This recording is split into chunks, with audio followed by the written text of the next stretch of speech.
Hi అండి. ఈరోజైతే గోంగూర chicken fry prepare చేశానండి. ఎప్పుడు తినే చికెన్ ఫ్రై కాకుండా ఈసారి ఎలా ప్రిపేర్ చేసుకోండి. టేస్ట్ చాలా బావుంటుంది. గోంగూర చికెన్ ఫ్రై ప్రిపేర్ చేసుకోవటానికైతే ముందుగా స్టవ్ ఆన్ చేసుకొని, ఒక ప్యాన్ పెట్టుకొని, ఒక 2 స్పూన్ల వరకు ఆయిల్ వేసుకున్నానండి. ఒక కప్పు వరకు గోంగూర తీసుకున్నాను. గోంగూర తీసుకొని ఆయిల్‌లో ఫ్రై చేసుకోవాలి. ఈ గోంగూర మొత్తం సాఫ్ట్‌గా అయ్యే వరకు ఫ్రై చేసుకోవాలండి. ఆయిల్‌లోనే మొత్తం మనకి మగ్గిపోతుంది.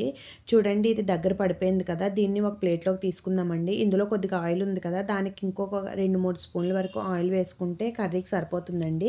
ఒక 2 పచ్చిమిర్చి వేసుకున్నాను. తర్వాత కొద్దిగా ఉల్లిపాయలు, ఒక చిన్న సైజు ఉల్లిపాయలు 2 వేసుకొని ఫ్రై చేసుకున్నానండి. ఉల్లిపాయలు బాగా ఫ్రై అయిన తర్వాత నేను ఒక హాఫ్ కిలో వరకు చికెన్ తీసుకున్నానండి. క్లీన్ చేసుకొని ఉల్లిపాయలు కొంచెం ఫ్రై అయిన తర్వాత హాఫ్ కిలో చికెన్ వేసుకున్నాను. మనకి హాఫ్ కిలో చికెన్‌కి ఒక కప్పు వరకు గోంగూర సరిపోతుందండి. మరీ ఎక్కువ వేసుకున్నా పులుపు ఎక్కువైపోతుంది కదా! చికెన్ వేసుకున్న తర్వాత మొత్తాన్ని బాగా కలుపుకొని ఒక 5 నిమిషాల పాటు మూత పెట్టి సిమ్‌లో ఉడికించుకోవాలండి. చికెన్‌లోంచి వాటర్ మొత్తం పోయి చికెన్ మొత్తం ఉడికే వరకు బాగా ఫ్రై చేసుకోవాలి.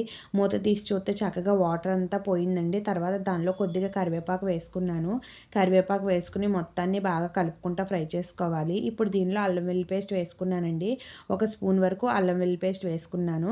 వేసుకొని అల్లం వెల్లుల్లి పేస్ట్ పచ్చివాసన పోయే వరకు బాగా ఫ్రై చేసుకోవాలి.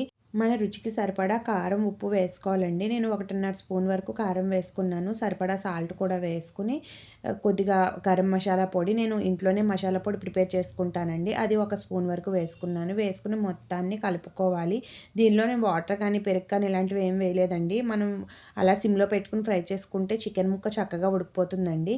అల్లం వెల్లుల్లిపాయ వేసాం కదండీ! అది పచ్చివాసన పోయే వరకు బాగా కలుపుకుంటా ఫ్రై చేసుకోవాలి. పచ్చివాసన మొత్తం పోయిన తర్వాత ఇందాక వేయించి పెట్టుకున్న గోంగూర ఉంది కదండీ! గోంగూరను వేసుకొని ఫ్రై చేసుకోవాలి.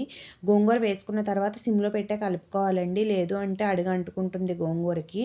అలా సిమ్‌లో పెట్టి అలా ఫ్రై చేసుకుంటే చక్కగా చూడండి ఆయిల్ అలా దగ్గరికి పైకి తేలుతుంది కదా! అలా ఫ్రై చేసుకొని ఒక 2 నిమిషాల పాటు మూత పెట్టుకొని చికెన్ ముక్కల్ని దగ్గరికి ఉడికించుకోవాలండి. చూడండి ఆయిల్ మొత్తం పైకి తేలింది కదా! ఇలా ఒక 5 నిమిషాల పాటు అలా మొత్తాన్ని ఫ్రై చేసుకోవాలి. అడుగు అంటుకోకుండా కలుపుకుంటా ఫ్రై చేయాలండి. లేదు అంటే గోంగూరకి మనకి వెంటనే మాడిపోతుంది. ఇలా వాటర్ వేయకుండా చికెన్ మొత్తాన్ని అలా కలుపుకుంటా ఫ్రై చేసుకోవాలండి. చికెన్ ముక్కలకి గోంగూర పులుపు మొత్తం పట్టే వరకు ఫ్రై చేసుకుంటే సరిపోతుందండి. సిమ్‌లో పెట్టే చేసుకోవాలండి. మనం హై ఫ్లేమ్‌లో పెట్టడం వల్ల వెంటనే మాడిపోతుంది. చూడండి చూడటానికి చాలా టెంప్టింగ్‌గా ఉంది కదా! ఇది మనకి పులావ్స్‌కి కానీ, బిర్యానీస్‌కి కానీ టేస్ట్ చాలా బావుంటుందండి. నార్మల్‌గా రైస్‌లోకి కూడా సూపర్ ఉంటుంది. ఎప్పుడు ఒకేలా కాకుండా అప్పుడప్పుడు ఇలా చికెన్ ఫ్రై గోంగూరతో చేస్తే సూపర్ టేస్ట్ ఉంటుందండి. ఇంట్లో వాళ్ళందరూ కూడా ఇష్టంగా తినేస్తారు. గోంగూర చికెన్ ఫ్రై అయితే రెడీ అయిపోయిందండి. ఇది మనకి వేడి వేడి అన్నంలో సూపర్ టేస్టీగా ఉంటుందండి. పుల్ల పుల్లగా, కారం కారంగా చాలా బావుంటుంది. ఈ వీడియో గనుక మీకు నచ్చినట్లయితే ప్లీజ్ నా ఛానల్‌ని సబ్స్క్రైబ్ చేసి, లైక్ చేసి, షేర్ చేయండి.